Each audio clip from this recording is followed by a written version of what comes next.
Bem, pessoal, para quem não me conhece, meu nome é Elisa Eisenló, eu sou gerente de comunicação da UBC e eu convidei aqui hoje para falar com a gente a Isabel Amorim, que é a superintendente do ECAD, que é a nossa central de arrecadação e distribuição. Isabel, tá tudo bem aí? Tô te ouvindo. Tá cortando um pouco, mas tô te ouvindo sim.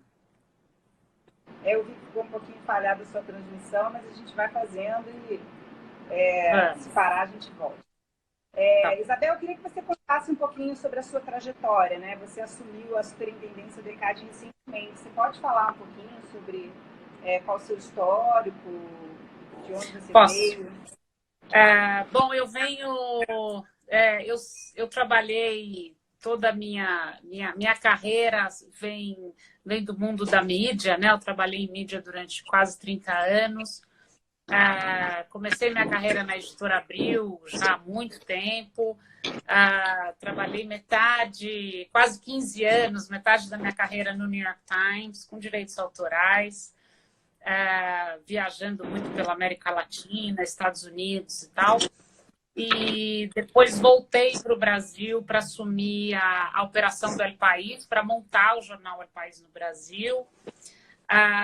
E depois voltei para Abril, para mais um movimento ali no digital, e recebi esse convite para vir para o ECAD no final do ano passado. E estou aqui há já 5 meses, né? Bem rápido. Enfim, então um pouco desse mundo que eu venho e que eu acho que é um complemento interessante para o que a gente tem na música e em toda a operação do ECAD, né? Confesso que achei que eu vinha para uma coisa que ia ter menos problema, porque mídia tem problema pacas, né? Mas aí veio essa coisa toda que está acontecendo, mas enfim. Então agora estamos aqui enfrentando os problemas, né? Como todos, mas Logo numa enfim. gestão. É, é. Enfim, então um pouco aí desse mundo que eu venho, né? Então conta pra gente, Isabel, como que está sendo dentro do ECAD, né? Como que está impactando a operação, o dia a dia do ECAD, o que vocês fizeram? Tem pessoas trabalhando em casa? Existe a possibilidade de trabalhar remotamente? O que está operacional? Qual que é a prioridade de vocês no momento? Olha, primeiro, para nós a prioridade foi ter certeza que os nossos colaboradores estavam em segurança, né? Para vocês terem uma ideia, muito antes da coisa toda de fechar os estabelecimentos começarem, nós tivemos uma área inteira, bem no início, que a gente percebeu que estava todo mundo começando a ficar gripado, assim, mas mesmo não tendo nenhum resultado positivo, a gente preferiu fechar aquela área. Aquela área está fechada já faz, acho que 2 semanas ou talvez mais. Foi a primeira área que a gente fechou. Não tive, até hoje, realmente não foi. Não teve nenhum caso positivo, mas a gente preferiu fechar por segurança, né? Para nós foi uma experiência a primeira vez, a gente conseguiu colocar 300 pessoas trabalhando home office. Confesso que no início a gente não sabia se ia funcionar, só que a gente falou, vai ter que funcionar, vamos assim e vai dar certo. Alguns funcionários, até por segurança, principalmente as pessoas que estão na rua, os técnicos, então a gente fez férias coletivas para uma boa parte deles, e assim a gente está funcionando. Realmente, eu acho que tem um aprendizado aí de entender como é possível fazer esse trabalho remoto.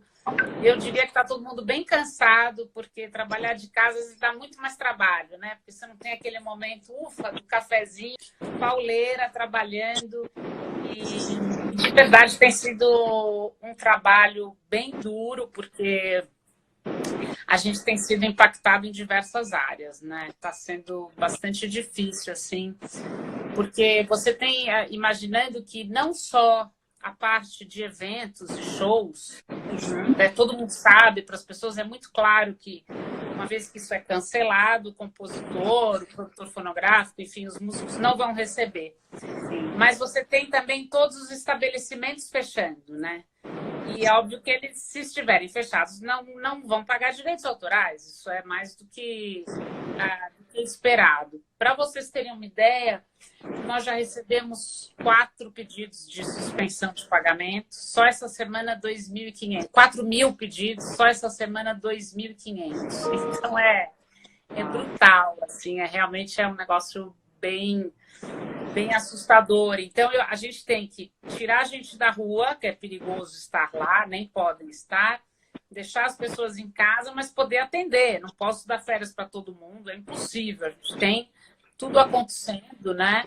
E tem também a questão da distribuição, que a gente precisa trabalhar na distribuição, senão as pessoas não vão receber. Então, para você imaginar agora, a gente estava finalizando a distribuição do carnaval, que por acaso foi uma arrecadação muito boa, foi um carnaval bastante positivo para os músicos, mas se a gente não trabalhar, eu não consigo distribuir, não consigo pagar. Então, a gente está fazendo, enfim, tudo que é possível para conseguir manter a operação e o dinheiro, o que consegue arrecadar e tentar distribuir da maneira mais rápida, mais ágil, aqui virando a cabeça para pensar como que a gente pode adiantar uma parte dos recebimentos, melhorar essa distribuição, ser mais rápido, enfim, porque a gente sabe que está todo mundo sofrendo, né? Eu acho que tem aí uma coisa que a gente tem uma previsão, um dado bastante duro, mas infelizmente ele é um fato. A gente tem uma previsão já de ter perdido uns 140 milhões de receita, né? Para vocês terem uma ideia, nós estamos falando no Brasil, no ECAD, de 6.700 eventos por mês, né? Então, imagina que em março uma parte disso foi cancelado, em abril tudo isso foi cancelado, 100%, em maio também. Agora, tem um dado ali que eu acho que a gente sempre tem que ter um pouco de positivismo, mas senão a gente vai ficar maluco, né? Desses eventos todos cancelados, que não vão acontecer agora, 13% foram cancelados. Ou seja, é o cara internacional que não vai voltar para o Brasil, ou alguém que não tem como fazer isso por diversos motivos da agenda. Mas nós já temos 41% com datas. Quer dizer, opa, né, tem aí algo bom no ar. Agendado. E 40, enfim, isso imaginando que volta, né? Que isso vai voltar. E 46% adiados sem data. Então, se você pensar que uma parte disso vai acontecer no segundo semestre, eu acho que dá para a gente ter aqui um pouco de otimismo, dizendo, acho que a gente recupera uma parte, né? Eu acho que óbvio que... Interessante que eu vi, uma das pessoas, um dos perfis que eu vi falando sobre isso foi o da Sim São Paulo, de movimento para as pessoas não pedirem o ingresso de volta, né? Se puderem segurar o ingresso para ir prestigiar o artista quando ele for conseguir fazer aquele show. Esse movimento é muito interessante. Enfim, isso é... O que a gente acha importante é que as pessoas se lembrem, né, quando pensam em todo esse fechamento, né, do entretenimento, do show, do cinema e tal, que por trás disso tem uma cadeia, né? E que parte dessa cadeia é o compositor, que não está recebendo, é o produtor fonográfico, enfim, não é só o intérprete que deixou de fazer o show, né? Outro dia alguém falou do pipoqueiro, sim, o pipoqueiro também é o moço que está ali estacionando o carro, é todo mundo, né? Quer dizer, o grupo de pessoas prejudicadas é bem grande. Parte disso em março, uma parte já foi cancelada em abril, e é o que a gente já tem de cancelamentos para maio e junho, né? Isso porque quando você fala em shows e eventos, você sabe que eles já vão deixar de existir, né? Isso a gente está contando que, de uma maneira geral, o comércio volte a funcionar em maio, né? A gente tem, enfim, um pouco por aí que a gente está imaginando. Então, na nossa previsão, é pensar em abril fechado e que maio as coisas voltem pouco a pouco ao normal, né? A gente entende que uma parte desse movimento consegue ser mais rápido, por exemplo, na hora que o cinema abrir, ele abriu, né? Abriu, paga direito autoral, enfim, tá tudo funcionando. Sim. Mas os shows, certamente, isso demora mais, porque ninguém produz e entrega um show em um mês, né, 15 dias. Então, até a roda começar a girar, vai um pouco mais de tempo, né? Sim. O impacto maior que a gente vê, a gente tem rubricas, né, que são as fontes pagadoras. Certamente o impacto maior que a gente vai ver é de shows e eventos, né? Você pode dar uma ideia de quanto que isso representa em termos percentuais no todo que o ECAD arrecada? Olha, a gente tem um número bem exato. O faturamento de shows, mais ou menos, quer dizer, mais ou menos não, um faturamento médio de show por mês, nós estamos falando em 14 milhões, 13, 14. Então, você faz a conta, uma parte de março, abril, maio, junho. A gente fez essa conta um pouco, até junho, até porque os shows já foram cancelados, né? Então, esse faturamento, ele zerou, não é um percentual, ele zerou. A gente tinha alguns pagamentos, por exemplo, Lollapalooza já tinha pago, está em dezembro. Então, óbvio que a gente tenta, é possível manter, enfim. Mas esses shows não aconteceram nesse período. Então, esse faturamento zerou. Depois você tem os estabelecimentos fechados, os que estiverem fechados também não vão pagar, né? Aí, óbvio que você tem por data, um pouco por estado, por cidade, mas se fechou, fechou. A gente não vai cobrar, isso, né? Nem poderíamos. O que a gente espera, assim, é que assim que esses estabelecimentos voltem a abrir, que eles não deixem de pagar, né? O que eu acho que é muito importante que as pessoas pensem é que esse dinheiro é dos músicos, né? Não é do ECAD. Então, e são pessoas que, enfim, também normalmente não têm um salário fixo e também precisam desse dinheiro para sobreviver, né? Para pagar suas contas e tal. Depois a gente tem também o segmento de rádios e TV por assinatura, que estão no ar, né? Então, a princípio, você imagina que no lado deles, a audiência só subiu, né? Quanto tempo a gente tem passado aí nos Netflix da vida e tal. Mas, por um lado, eles também estão sofrendo com receita, né? Talvez Netflix não, porque Netflix é só assinatura, mas todos os outros que têm o seu balanço ali de receita com um pouco de publicidade, um pouco de assinatura, tem um lado sofrendo. O que a gente espera é que eles entendam que, enfim, apertem os cintos, mas não deixem de pagar os direitos autorais, né? E nós entendemos que se eles estão no ar, que eles precisam pagar, né? Que esse pagamento é devido, principalmente no momento onde os outros segmentos não vão pagar, não tá certo? Não podem pagar se estão fechados, né?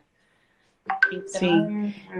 Isabel, tem gente perguntando, só queria responder que a distribuição de março já foi feita, tá, pessoal? Saiu no dia 25 de março, então quem foi contemplado na distribuição e associado ao ABC pode entrar lá no seu portal do associado para você ver qual foi o seu recebimento, tá?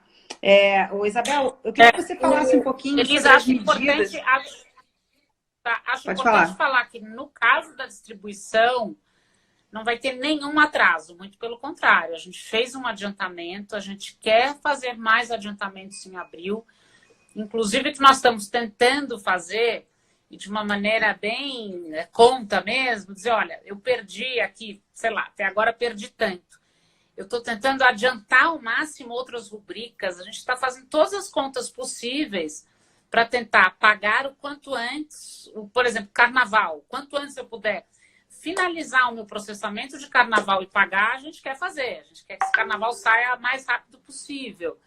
Mesmo o cinema que era para ser pago numa data X, eu quero tentar adiantar. Então, a gente está tentando fazer ao máximo para que os nossos os titulares de vocês sofram o menos possível. Mas é óbvio que, num momento, a arrecadação vai cair. A gente entende até que esse baque virá muito mais no segundo semestre, porque seria a arrecadação que a gente começaria a receber agora, né? Abril, março já foi um mês bastante difícil. Março, abril, maio, que isso seria repassado ao longo dos próximos meses, vai ser duro, vai ser bem duro, assim. Mas eu diria que a gente está tentando minimizar isso ao máximo. Então, eu até quando vi todas as medidas que a gente tomou, eu fiquei um pouco aliviada e acho que a gente consegue diminuir aí essa falta de recursos que as pessoas vão ter, né? Você podia falar um pouquinho mais sobre essas medidas? Eu sei que você teve uma reunião com a Regina Duarte, nossa secretária de Cultura, né? Foi enviada uma carta. A gente quis, ali naquela carta, chamar a atenção para a importância desse setor da economia criativa, né? Pedir sim uma ajuda para que eles prestassem atenção na questão da inadimplência, que a gente acha que é algo muito sério. A inadimplência no Brasil é muito alta e isso prejudica a todos, né? E a gente entende que sim, que a Secretaria poderia nos ajudar com diversas medidas nessa parte. Também, falando dos shows, uma hora que os shows voltarem e que que a própria secretaria, junto com prefeituras e governos, poderiam promover os shows, né, quando eles forem possíveis, mas lembrando sempre que esses shows precisam pagar direitos autorais, né? E óbvio que a gente falou também da medida provisória dos hotéis, que vocês sabem a nossa posição, que a gente, enfim, é contra, e nós realmente gostaríamos que talvez num momento desse pudesse sensibilizar os parlamentares que isso traz um prejuízo enorme para a classe, né? Para 380 mil, quase 400 mil pessoas que vão ser prejudicadas por isso. A gente entende, de qualquer maneira, que um hotel é um hotel e os seus quartos são lugares públicos e que, portanto, precisam pagar direito autoral pelo uso das músicas nesse lugar, né? Então, foi isso. A gente tem tido... Óbvio que ainda o governo está aí, né, entendendo como fazer, como ajudar, estão todos buscando soluções, mas eu diria que a gente tem... Eu acho que a gente abriu um diálogo interessante ali com eles e a gente espera que eles possam nos ajudar de diversas maneiras, se possível, em todas as nossas demandas. Sim, esperamos. Isabel, a gente tem visto, né? A gente está aqui no Instagram e a gente tem visto assim uma quantidade enorme de lives acontecendo, live weeks, como essa que a gente está fazendo aqui, os músicos, né, artistas fazendo lives no YouTube, em diversas ferramentas, né? Então, realmente, assim, eu acho que a gente amadureceu nesse sentido, né? Porque está fervendo. E eu queria que você falasse um pouquinho sobre essas transmissões ao vivo com relação à arrecadação e distribuição de direitos autorais. Essas apresentações ao vivo, elas já estão contempladas nos contratos que o ECAD, o Sistema de Gestão Coletiva, tem com os DSPs, que a gente chama, né? Como Instagram, então, Facebook, YouTube? Elas já estão contempladas. Como vocês devem imaginar, todas as negociações com os DSPs são negociações muito recentes, né? Isso não é só no Brasil, no mundo inteiro. Os contratos se modificam a cada ano, 2 anos, até porque para nós era novo, para eles também. Então, são contratos com bases muito dinâmicas, né? Então, hoje, o que o YouTube paga de direito autoral já contempla, assim, nos lives. O que o Facebook paga também já contempla os lives. Agora, é óbvio que todo esse movimento digital, ele ajuda o mundo, assim, né, o sistema a ter uma receita um pouco maior. Porque na hora que você tem mais audiência, a tua receita aumenta. Não é uma conta, assim, que sobe junto, mas pelo menos você tem ali uma ajuda. Mas eu te diria que isso não vai mudar tanto a vida do direito autoral, não. Eu acho que será um traço, infelizmente, do que ele vai perder em outras áreas. Realmente, acho que tem muito valor, acho que a gente está aprendendo a se comunicar, aprendendo, enfim, imensamente, né? Nessas por agora semanas, mas talvez será 1 mês ou 2, né? Mas realmente eu acho que isso ainda neste curto prazo não vai trazer mais receita para os titulares esse movimento. Talvez no futuro, porque talvez o que você diga, bom, então o direito autoral hoje ele é pago assim, talvez porque a gente vai sair diferente disso tudo, né? Então, certamente, todo esse movimento pode trazer mudanças na maneira como esse direito é pago. Mas esse movimento, eu não digo que ele é demorado, porque no digital nada é, né? A gente tem que mexer rápido nas coisas, mas a gente ainda tem um tempo, pelo menos, para reagir, para entender, e um tempo normal de contratos, de você sentar com o DSP, negociar uma nova maneira, enfim, eu acho que isso certamente vai mudar para um futuro próximo, mas não para agora. Uhum. A gente fez uma matéria recentemente no site da UBC, que a gente fala sobre essas lives, né? Tem duas matérias interessantes. Uma que fala sobre a melhor maneira de você se preparar para uma live e a outra fala sobre algumas ferramentas pagas, né? Porque eu vi o movimento de alguns músicos que fazem lives em ferramentas em que você consegue receber um valor através de uma plataforma, né? E aí eu vi que, eu conversei com o pessoal da arrecadação do ECAD, eu vi que algumas plataformas como Netshow, Me, Staged ou Twitch ainda estão em negociação do ECAD, né? Isso. Então, assim, ainda é uma forma do artista, né? No caso, ele está se apresentando ali ao vivo, então quando o artista se apresenta ao vivo, se houvesse havendo pagamento de direitos autorais, quem é remunerado pelo pagamento de direitos autorais da execução pública são os autores, né, os compositores das músicas. E aí, nesse caso, nessas plataformas, o artista ele vai ser remunerado, porque ele está passando ali o chapéu online, mas acaba que o compositor não está sendo remunerado, né? Mas eu sei que o ECAD já está negociando essas licenças. Alguém está perguntando aí quais as plataformas. Tem uma notícia bastante recente no site da UBC, que é www.ubc.org.br.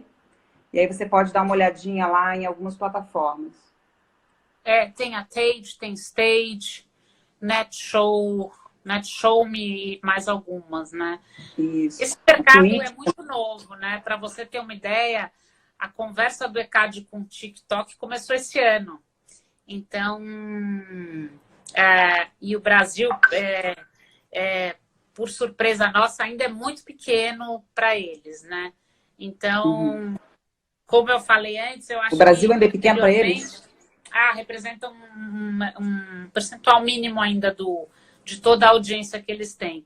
Mas o Brasil é uma surpresa, né? A gente é assim e a gente cresce numa velocidade que poucos outros mercados crescem, né? Então, mas o que, de novo, eu acho que isso são contratos que são empresas que estão chegando no Brasil agora e certamente com tudo que a gente está passando esse mês, isso vai chegar numa velocidade muito maior, né?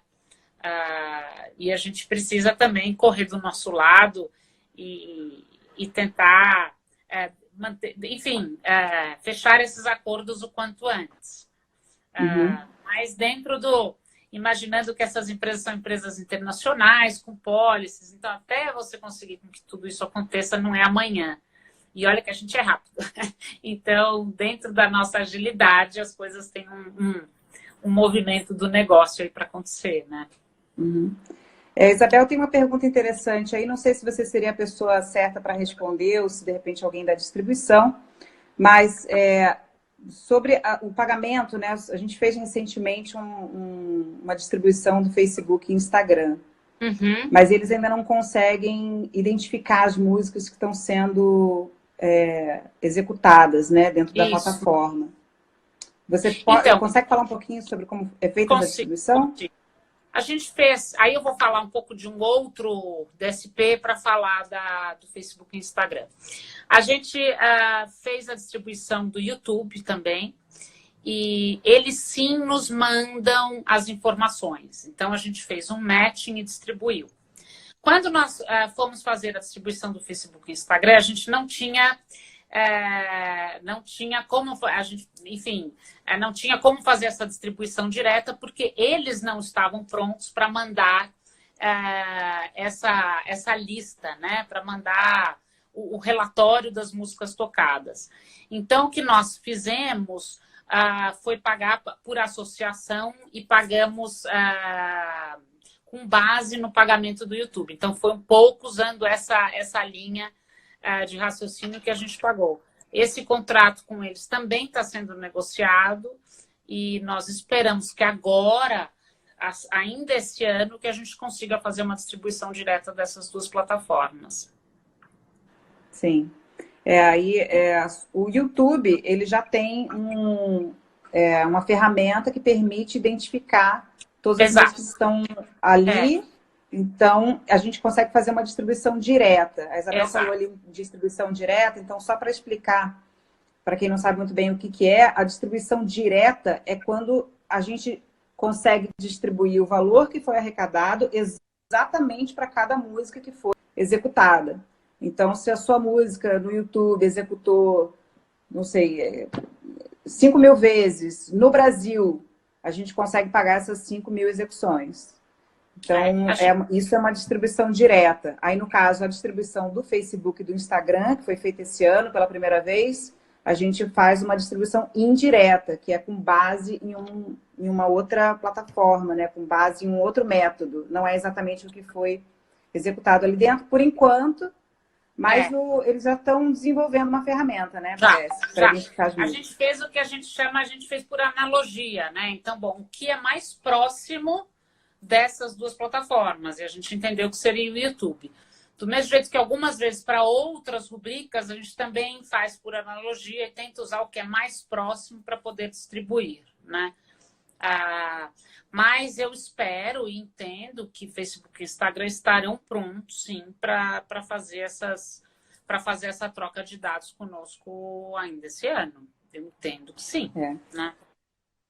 Eu acho interessante, né, Isabel, que a gente trabalha com música. Sempre que alguém me pergunta, eu falo, eu trabalho com música. Mas, na verdade, a gente é como se fosse tecnologia da informação, né? Tantos desafios que a gente tem, esse é o maior, né? Eu acho que o que nós fazemos é uma busca por tentar usar a tecnologia e desenvolver tecnologia da maneira mais rápida e eficiente para que nos ajude na distribuição. Se você me perguntar qual é o nosso objetivo, eu gostaria de ter 100% de precisão, né? De distribuir exatamente a música para João, que é de João, né? E usar a tecnologia ao máximo possível para conseguir fazer isso.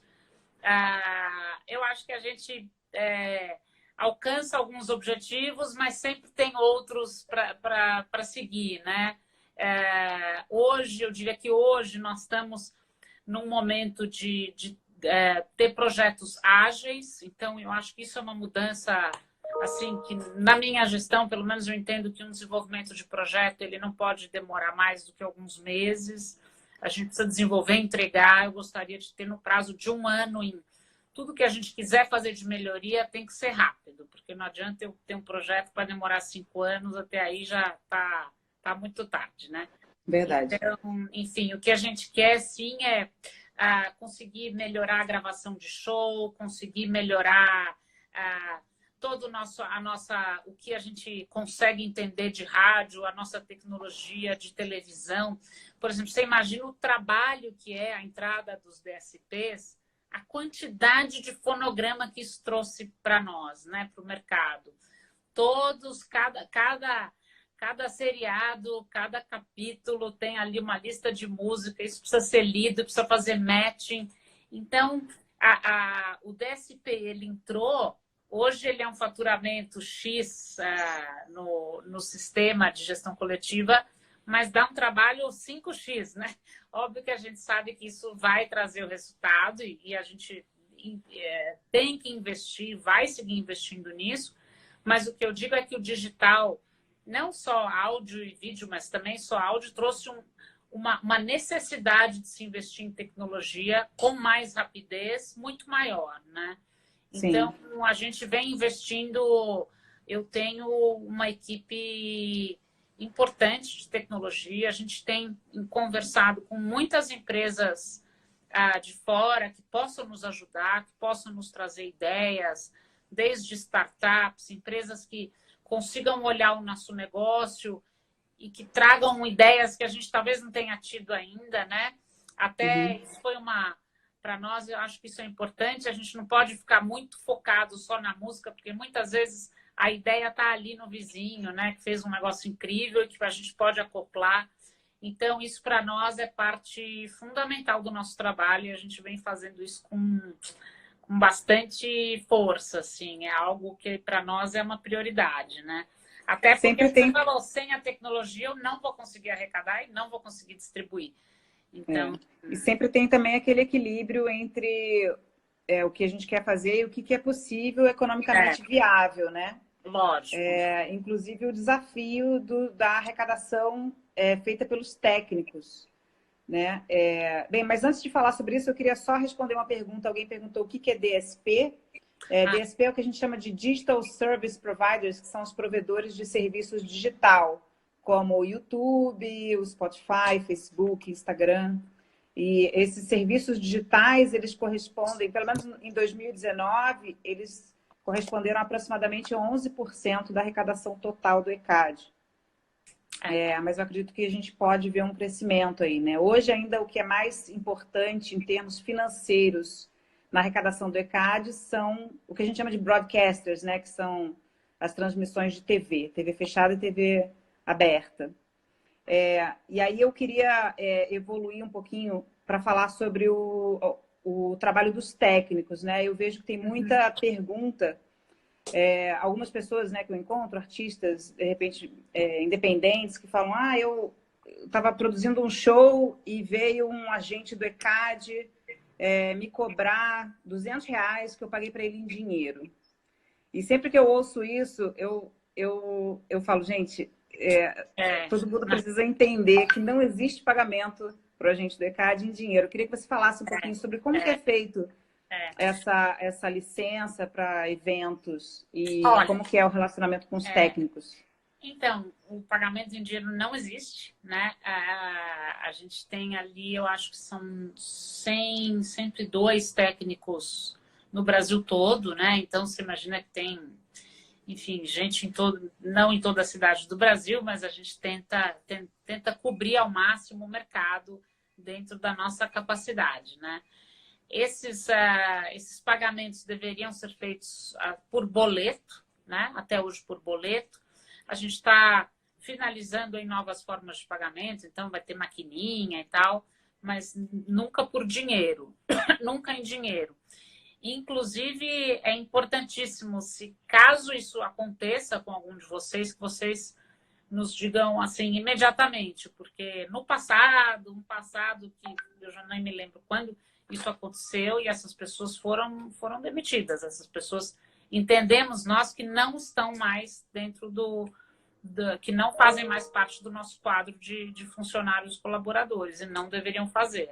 Ou às vezes são até pessoas que não são funcionários do ECAD, né, que se passam por funcionários do ECAD. Outro dia a gente teve uma denúncia, uma pessoa mandando e-mail para alguém, dizendo: eu sou do ECAD, você tem que pagar. E a gente, na hora, resolveu e falou: não, essa pessoa não trabalha conosco, eles têm que ter um crachá, eles têm que ter um e-mail do ECAD. Quer dizer, tem várias maneiras para você saber exatamente se essa pessoa faz parte do ECAD ou não, né? Sim. Então, isso realmente tem que ser dito. Eu vou dizer, a gente tem uma área de compliance, a gente tem auditoria, e a gente é muito sério em relação a isso. Isso não pode acontecer. Se acontecer, a gente realmente gostaria de saber para que isso pare. A gente, inclusive, outro dia teve uma denúncia dessa e a gente abriu processo criminal e tal. Enfim, isso não pode acontecer, né? Tem uns comentários do pessoal falando que tem um canal de denúncia dentro do ECAD. Tem um canal de denúncia, que é a nossa área de compliance que atende. E essa área faz quase que só isso. Eles passam o dia e não é assim, eu tenho uma equipe fazendo isso que reporta, inclusive, diretamente para mim. Então, isso não deveria acontecer mesmo. Isso prejudica todo o sistema, tá, pessoal? Todos os pedidos. Aquilo não passa nada, não deveria passar. Isso prejudica, isso quando acontece, prejudica todo o sistema. Porque, assim, como a gente faz um sistema de gestão coletiva, né? O ECAD, ele fica com 10% para pagar os custos operacionais de tudo que é arrecadado. E esse valor, ele beneficia todos. É com esse valor que o ECAD faz o investimento todo em tecnologia, que faz o pagamento dos funcionários, né, que investe em toda a estrutura. Então, assim, por favor, procurem se informar. Também é um desafio, né, Isabel, a gente Olha, explicar.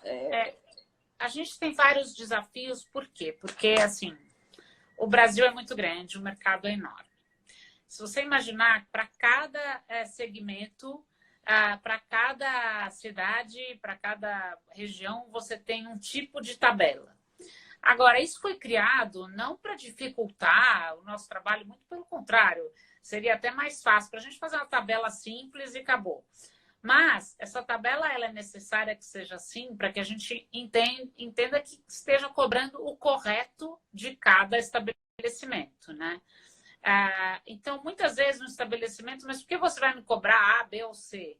Então, sempre tem uma lógica, né? E eu gostaria que o técnico fosse capaz de explicar para a pessoa essa lógica. Olha, eu estou te cobrando por metro quadrado ou por faturamento, enfim, qual é a lógica que ele cobra ali para uma pessoa. Enfim, para deixar bem claro que esse canal para nós ele é importante, ele baliza uma boa parte do nosso trabalho, né? Sim.